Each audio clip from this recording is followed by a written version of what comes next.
I always enjoy speaking about this town because it's a very, very special town in my view, and fun to talk about and exciting to learn about. From the Baltic Sea down to the Black Sea. Catherine the Great created the Pale of Settlement at the end of the 18th century. And this area in here, Lithuania, Belarus, Ukraine, what is today Moldova, and a little bit of Western Poland, maybe the very edge of Romania. These are the Carpathian Mountains. So the edge of the Carpathian Mountains down to the Black Sea. That area had 4 or 5 million Jews. We're talking about in the middle of the 19th century, the middle of the 1800s. About that many Jews, and was the single largest concentration of Jews basically in the world. And they constituted about 1/3 of the population of that huge stretch of territory. Everybody, I hope, can get oriented. Here's the Atlantic Ocean, France, Germany, Poland, and Ukraine.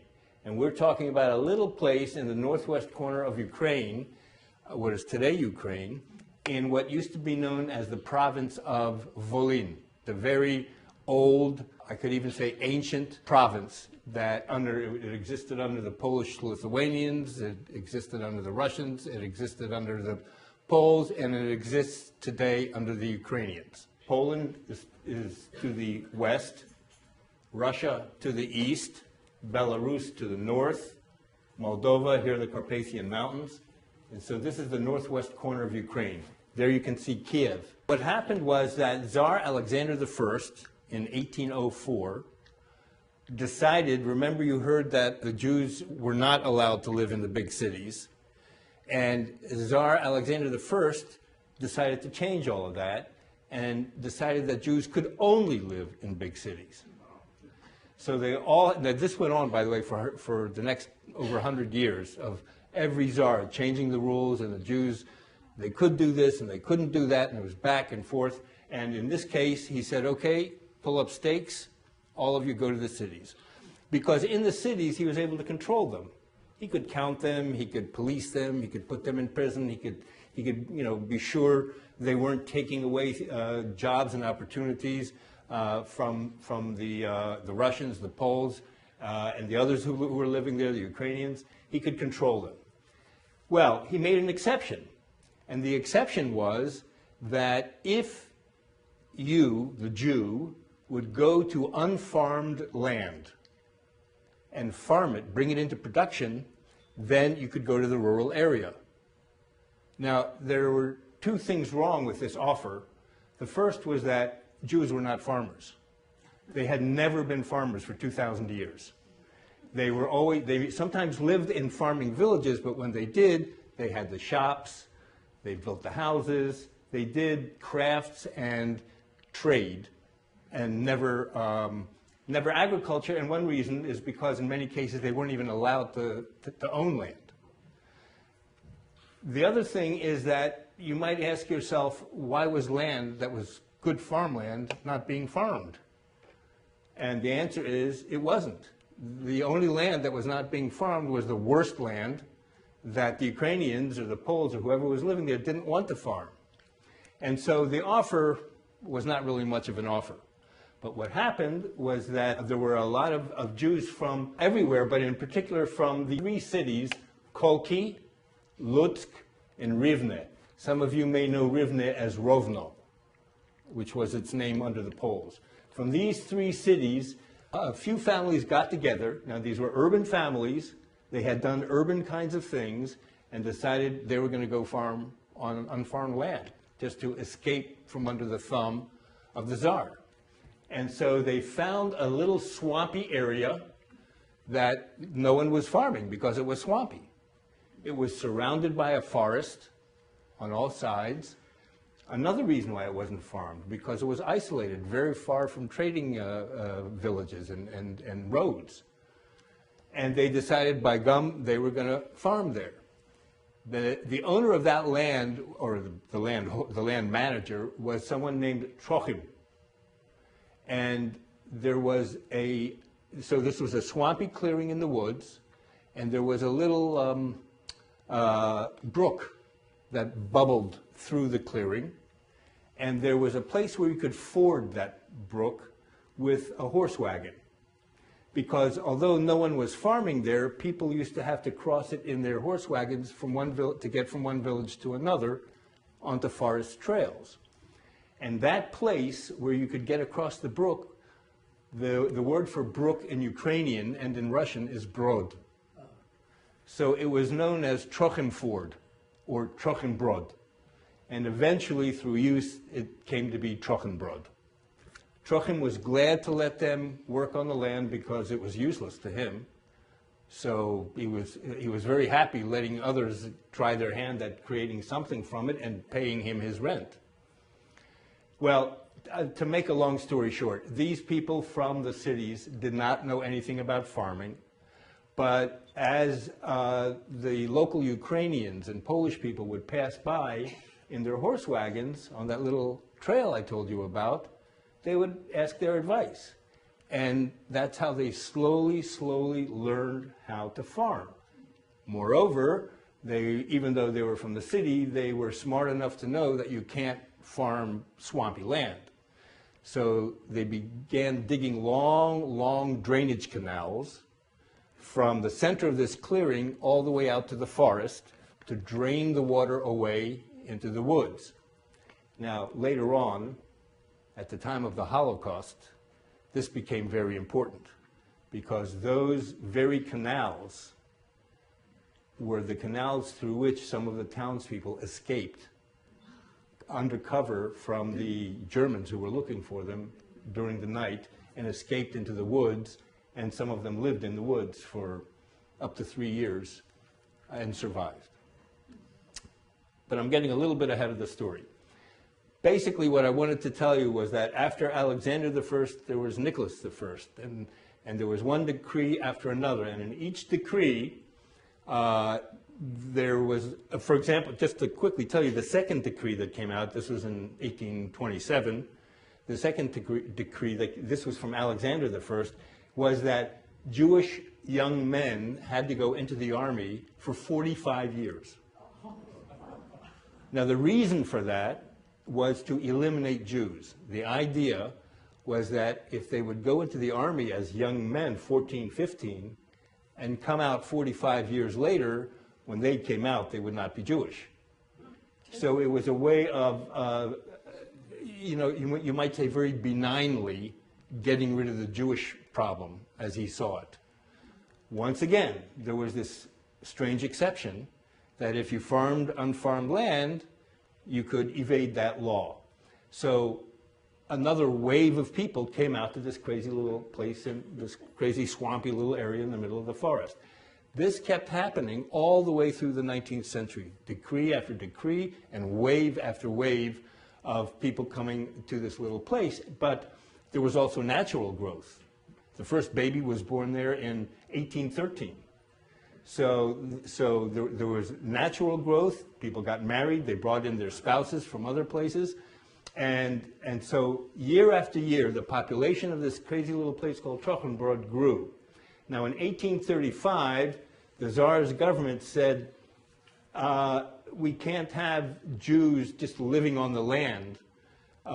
We need them to be organized as villages. They called them colonies. In other words, they were little villages that were set up to farm the land, and they were viewed as colonies to begin colonizing the land and making it productive. So the Jews of Trochenbrod were forced to become an official colony, and one that, let's see if I have it, there it is, one that appears on maps. You'll notice it's not quite right. It says Trochenbrod. Trochenbrod. Now, this was in 1835, and you cannot be a Russian colony with a name like Trochenbrod. So they had to have a Russian name. A Mennonite village had set up shop right about here in 1828, and a few years later gave up because they just couldn't make it work financially. They couldn't earn a living from the land. So they gave up and went to the south of Ukraine. So when the Russian government said, we need you, Trochenbrod, we need you to have a Russian name, they took the name of that little Mennonite village, which was Sofiovka. So from then on, the town had two names. The village, I should say, had two names, Sofiovka and Trochenbrod. And as you can see, wave after wave would build a group of houses, and those eventually grew together so that Trochenbrod was one long street, 2 miles long, with houses on both sides. And it began to be so prosperous relative to the other villages around it that it even developed a suburb. Here's Sofiovka, and then up here is a suburb. Also, it was all Jewish. It was called it says K-O-L, Ignatovka. K-O-L stands for colony. So it was called Ignatovka, and it also had a Jewish name, Lozish. So it was really a part of Trochenbrod. And to this day, when people say Trochenbrod, they always mean Trochenbrod and its sister village of Lozish, or Ignatovka.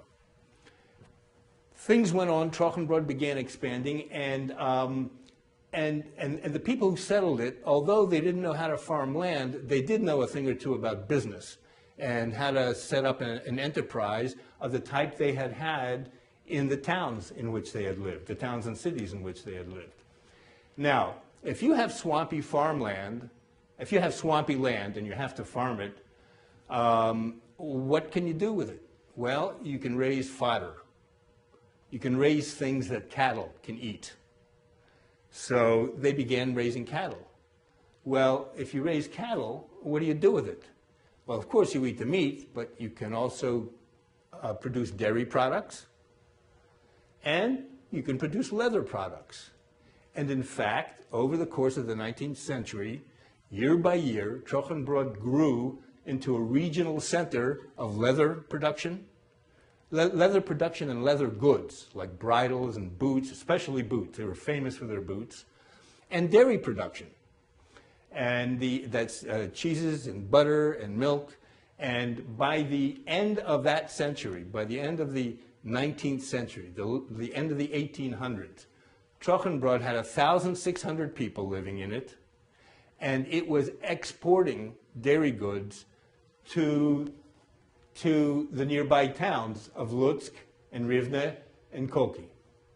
So it had already become an exporter, and it became highly diversified. I also want you to know that in 1865, so we're getting toward the second half of that century, yet another decree came down. And this decree said, you know what, those Jews who are farming, you know, it would be good if they kind of went back to the city. So we will let them go back to the city, and they can continue to own their land. So they had to go back to the city, but they could continue to grow their own food and food for trade. What did the people in Trochenbrod do? They said, well, great, let's make a city right here. So they appealed to the government, and they said, we're through being a colony. We want to be a town. And the government said, okay, it's a deal. And so they were able to become a town, which meant that they could own land, own agricultural land, but they could travel freely. Other Jews who lived in cities had to have special permits to travel. And any Jew that lived in a rural area had to get a special permit to travel to prove that they actually lived there and weren't living in the city and trying to pretend they were rural people. So in this way, the people of Trochenbrod got the freedom of living in a city, but their own city. It was a town, really, their own town, and the freedom to travel like anyone else. Well, this really opened up the entrepreneurial opportunities to them, and they began taking advantage of it. So, as I said, they developed this thriving dairy industry, and they developed a thriving leather and leather goods industry. And for the first time, they began not only exporting to the big cities, but with their wagons going around to surrounding villages and taking orders and providing shoes and boots and things like that, and selling dairy products. So the town was growing, and in economic terms, we say it was diversifying. They didn't just stay a little agricultural town. In fact, by the turn of the century, almost nobody earned their living from agriculture anymore. They all engaged in agriculture, and they all traded agricultural goods, but they earned most of their living from the other things that they did, the non-agricultural things. They had flour mills and oil presses, and they were experts in construction. So they would build houses. They were experts in roofing. They were experts in glazing. So they would do the windows. They were traders. They were, of course, leather tanners and boot makers and saddle makers and bridle makers, and then all the dairy products. So they began to have a very diversified economy for an isolated rural town. And unlike their neighbors around them who lived in these little villages that were unchanged for hundreds of years, their town changed enormously. There are people that I met, Ukrainians who are there today, who said if Trochenbrod had survived, it would be a city today. I want to read something briefly from the book. The name of this book is The Heavens Are Empty. This is a memoir, a small excerpt from a memoir that was written in the mid-30s. But the memoirist, the person who's writing this, is reminiscing about Trochenbrod at the turn of the century. I want to read this because it was the very beginning of Trochenbrod becoming the large center that later it became. And he says, well, there was, for example, there was long-bearded Moti. In summer, he was a house painter, and in winter, he worked in my father's tannery. There was Shmuel Shimon, and he was a shoemaker, a very good man, who used to go from house to house to wake people up for prayers in the morning. There was Yosel, he was a teacher. Abe, who owned an oil press. Itzik, a weaver. Shmerel, the shochet. A shochet is a ritual circumcision, the guy who does a ritual circumcision. Wolf, another shoemaker. Chaimke, the bathhouse keeper. Moshe Motya, the tailor. Long Chuna, the butcher. Chaim Yoel, the carpenter. Wolf, the scribe. Benzion, who had a tannery. Beryl, from the feed mill. Shmuel, the healer. Shmileke, who owned a tannery, a little synagogue, and a bathhouse. There was Yaakov Leib, the cooper. There was Hershka Katzka, who kept a bar. And there was Yankel the blacksmith. And last, there was Itzi, with the big nose. So people were identified by what they did and by maybe sometimes some of their personal characteristics. By the end of the 19th century, Trochenbrod was a bustling commercial center with trails leading out to all of the surrounding villages with 1,600 people. And there was even a glass factory. In fact, there were 2 glass factories. So the point is, it was beginning now to get very sophisticated. There were gasoline-powered flour mills, and you could see the beginning of what would be a flowering town. But then came World War I. Trochenbrod was on a line basically between the Russians to the east and the Austro-Hungarians to the west. That line kept going back and forth, the front. And as a result, Trochenbrod was caught right in the middle and was essentially devastated. The glass factory was bombed and destroyed. Everything was burned. A lot of people were killed. We hear so much about the Second World War and the Holocaust and how terrible that was. But the fact is, the First World War also was horrible in what had been the Pale of Settlement, and caused a great deal of suffering, disease, and starvation to the people who lived there. So this is a young lady. Her name was Gluz, and that's because her parents worked in the glass factory. So her family name was Gluz, and she writes in her memoir, there was a lot of unrest in the world. There were rumors of war, and suddenly it happened. World War I was declared. The invading army confiscated money, jewelry, silver, and all valuables from the townspeople. When the war was finally over, the fighting ceased, and the young girls could come out of hiding because there were no more rapes and no more deaths of innocent people. The commanding officers and their entourages withdrew from Trochenbrod. My grandfather's home, she says, had been stripped of all its furnishings that had been in the family for generations, but at least we were alive. Remember, this is the First World War we're talking about. She says, the war had taken a toll on my parents, especially my mother. She was very sick. She was always in bed. Things inside of our house weren't clean and didn't shine anymore. It didn't smell sweet and good. The aroma of cooking was also gone.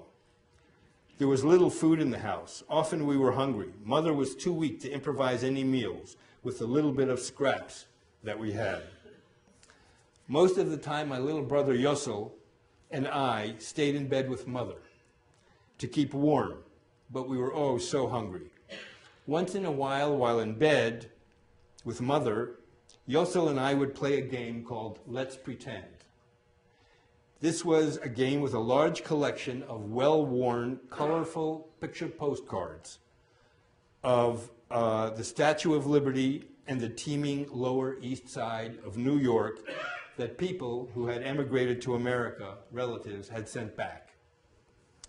From these pictures, Mother would weave wonderful tales of freedom, peace, happiness, and plenty. Shortly after Mother passed away, many more sad happenings began. My little brother Yossel and my father became very ill. Yossel and I shared a tiny bed, and one morning my little brother's body was cold and stiff. His little life had been snuffed out before he had a chance to live. He died of smallpox. I suppose that Yossel's death really caused my father's complete breakdown and ultimately his death. There came a time when we really didn't have a piece of bread to eat. We foraged in the woods for berries and sour grass. Our bellies became swollen. We found ourselves too weak from hunger, too sick with festering body sores and lice to give a care anymore. We just couldn't go on anymore. Make no mistake, we were not alone in this situation. All of Trochenbrod was suffering. We became like animals. We hunted for scraps of food like animals. We fought cunningly to survive. Just when the struggle became too much to bear, when we were ready to succumb to the unknown, fate intervened and help came. One day, Trochenbrod was seething with excitement. Since the war was finally over, the ban on traveling had been lifted. The first person to arrive was a rich American. He had been commissioned by concerned relatives in America to go to our town and seek out their relatives. With him, he brought letters and money for some of the people. He was also asked to help some of the townspeople to make their way to America. My brother and I reached the center of town just in time to hear the American call our name. And that's why we had this memoir, because she came to America and learned English and was able to write this memoir in English. So after the First World War, Trochenbrod began recovering very quickly. And the reason it began recovering very quickly is because the people there were entrepreneurs. And wherever they saw an opportunity to improve themselves, they would seize it. And as a result, again, the town very quickly began growing and thriving such that by 1929, sort of in the middle between the two wars, it was already listed in the Polish business directory because it had over 100 businesses in it. After the First World War and another little war with Russia, Poland extended out to about here. And everything between, I think it's the Bug River and here, about this point, was called Eastern Poland. So at that point, between the wars, Trochenbrod was in Poland, no longer in Russia. And under Polish rule, although there was a lot of anti-Semitism, still they were able to exercise a lot of economic freedom and were basically left alone and were able to grow and expand their businesses as they wanted. there's a place in the book where I describe some of the entrepreneurial characters in Trochenbrod. And this is one about Avrom Bass was his name. Then there was Avrom Bass. Avrom was a farmer who sold his produce at market and had a horse wagon to transport his goods. He would often bring produce back from the market in his wagon to sell in Trochenbrod. So he became both a farmer and a produce trader. His familiarity with horses led him to sell the one he had and buy another. And before long, he was also a horse trader. So he was a farmer, a produce trader, and also a horse trader. Now sometimes he brought back bread from the market to sell in Trochenbrod. He thought, why not bake it here and offer fresher bread that people from the nearby villages would come to Trochenbrod to buy, and then they'd buy other things too. And so soon enough, he set up a bakery, and he had the one, and it became to be a very well-known bakery around the region. And soon enough, Avrom Bass was a relatively well-to-do businessman who grew and traded produce, was a trader in horses, and owned a bakery in Trochenbrod. And that gives you an idea of how people were struggling to make themselves better under this new Polish government. Dairy owners in Trochenbrod took their milk and butter to Lutsk, Rovno, and Kolki, once again, just like they had before the First World War, to sell. And they began thinking, why come back with empty wagons? So they began bringing back sugar, cooking oil, and eventually a wide variety of other goods from the cities to sell in Trochenbrod.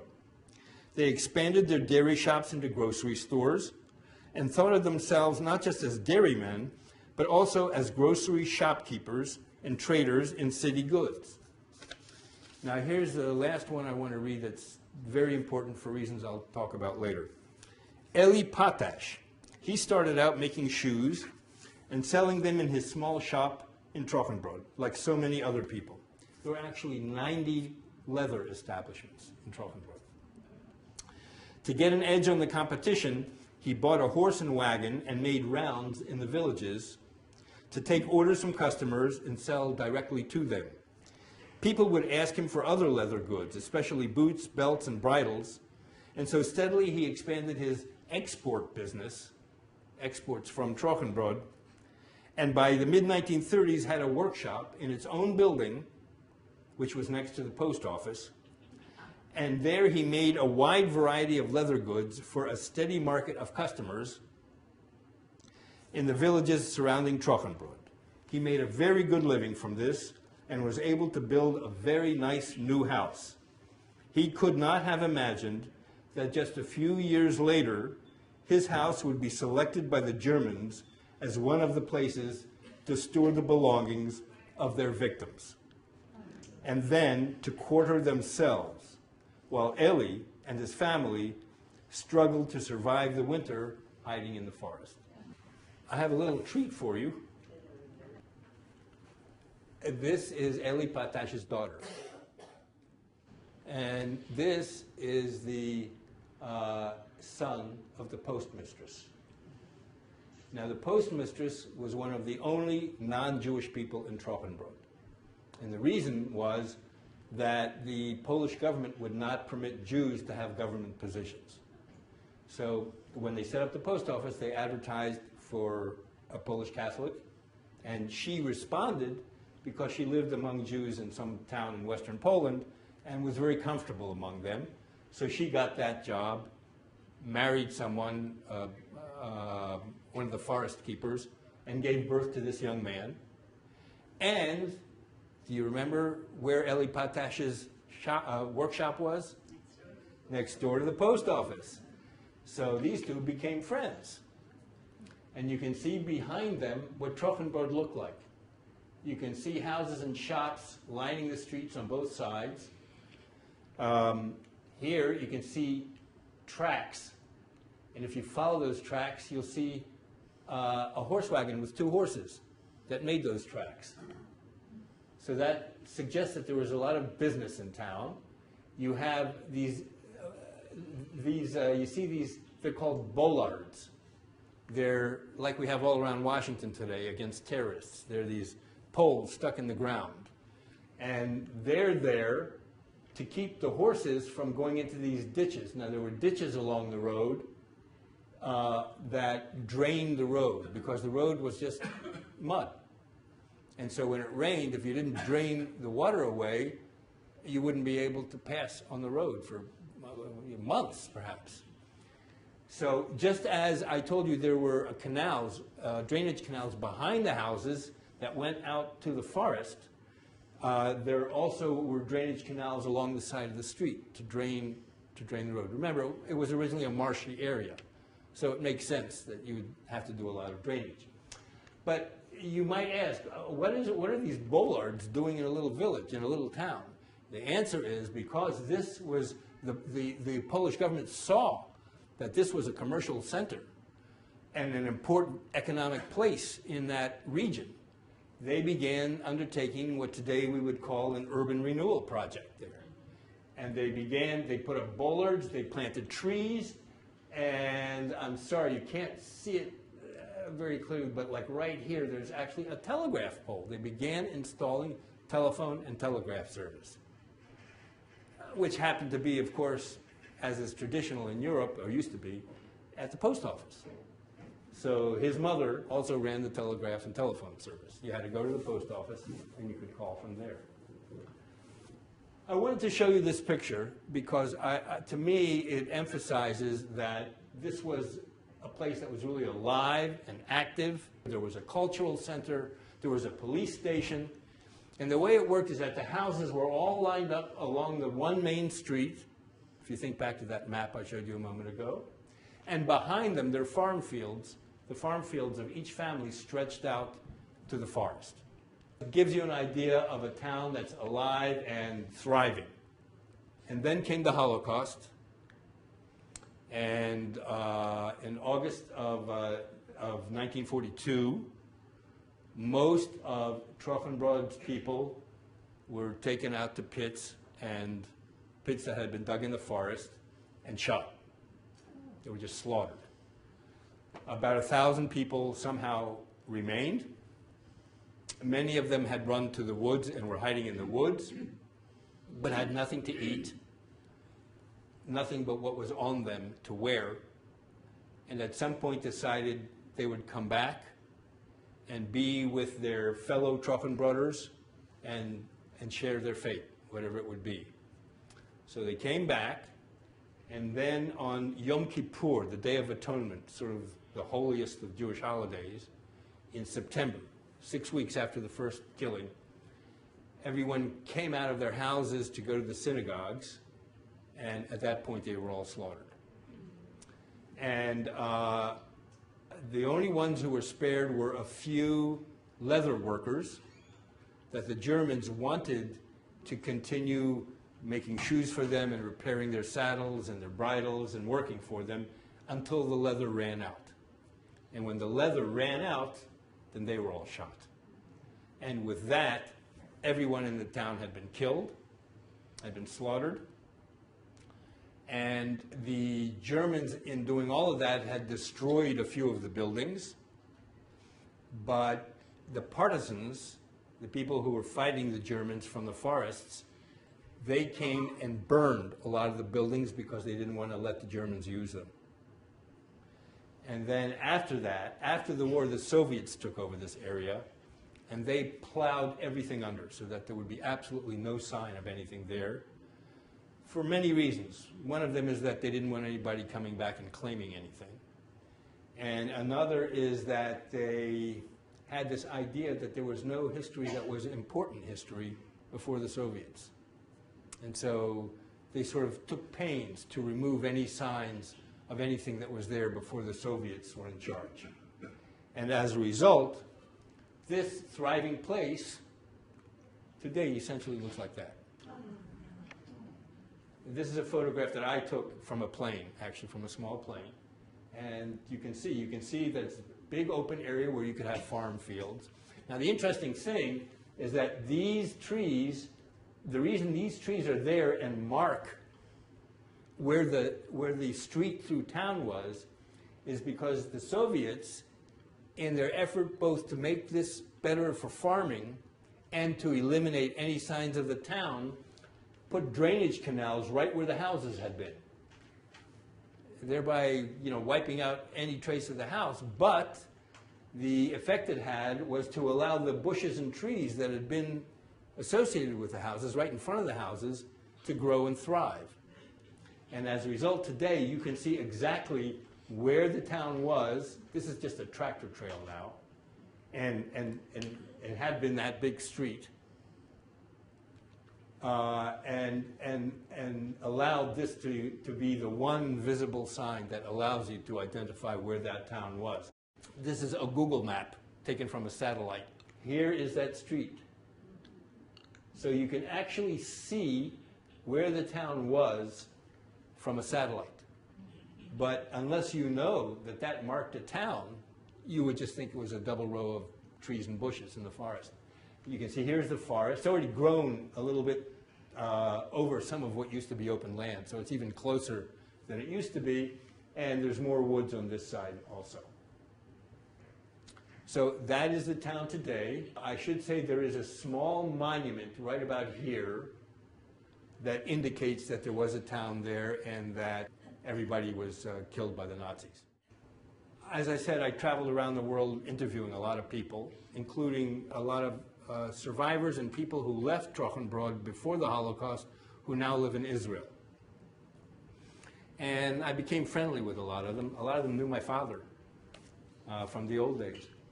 And one of them who knew my father actually was a guy named Tuvia Drury. The name isn't that important. But I spent a lot of time with him, and eventually I got him to describe what he knew about what actually happened to his family. Now remember, he wasn't there anymore at the time of the Holocaust. So he heard from survivors what had happened. And I asked him to describe it to me, and he did, and he allowed me to include his words in my book. So he is talking now about what he heard, and he says, my mother was a smart woman. She was hardworking, never complaining, and I don't recall her ever crying or screaming. But I have to wonder, did she cry to heaven then? He's talking about when the people were being taken out to the pits, and they understood what was happening to them. He says, we heard from a survivor that as the town's head rabbi was led, wearing his prayer shawl, accompanied by his family, to the pits, he raised his hands to the sky and cried, where is the God who is all-merciful, the supreme justice, the father of widows and orphans? Could it be that the heavens are really empty? And then Tuvia says, when I first heard what happened, I also wondered if maybe, after all, the heavens are empty. So you can understand that kind of feeling when a town, a thriving, throbbing town of 5,000 and more, really, is wiped off the face of the earth. Thank you very much. Thank you very, very much. My pleasure.